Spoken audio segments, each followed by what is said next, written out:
Members, any questions for this panel? Representative Davis. I do. I want to circle back to what you were saying about if a student had applied and then later denied. So let's say you're in the next semester, and now they're saying since you were denied, you have to pay that difference. Would the student be able to qualify for any sort of loans or something to pay that difference for the bill that they now have? Yeah, I can answer that question. So the way that the bill is written, yes, it creates liability that is backward looking. So you could be treated as a resident at the time based on a pending application. If it's later denied, you're on the hook for the difference between in-state and out-of-state tuition.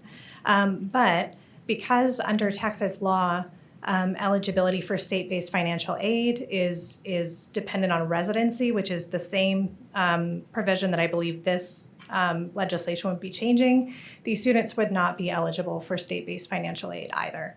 If you're reclassified as not being a state resident, not only are you paying out-of-state tuition, but you also become ineligible for state-funded financial aid. Okay, thank you. Representative Perez.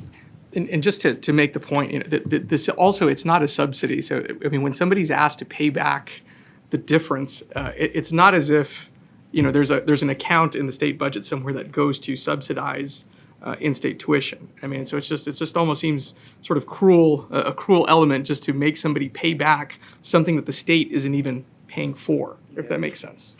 Just wanted to take that opportunity to make that when we're talking about the subject. Sure. Yeah. I mean, I'm not an expert on the state's finances, so I wouldn't be able to speak to how the state keeps accounts. But I believe that's right. They're being treated as residents at the time. They're paying in-state tuition, and then afterwards, because out-of-state tuition is often 3 or 4 times the price, the institution would be receiving 3 or 4 times what they had expected at the time that they registered the student for enrollment.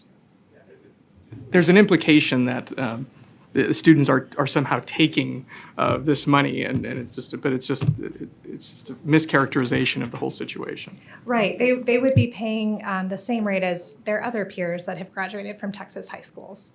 So it's not being subsidized. It's just a matter of being treated as a state resident, just like everyone else. Anyone else? Thank you. Thank you all very much. Thank you.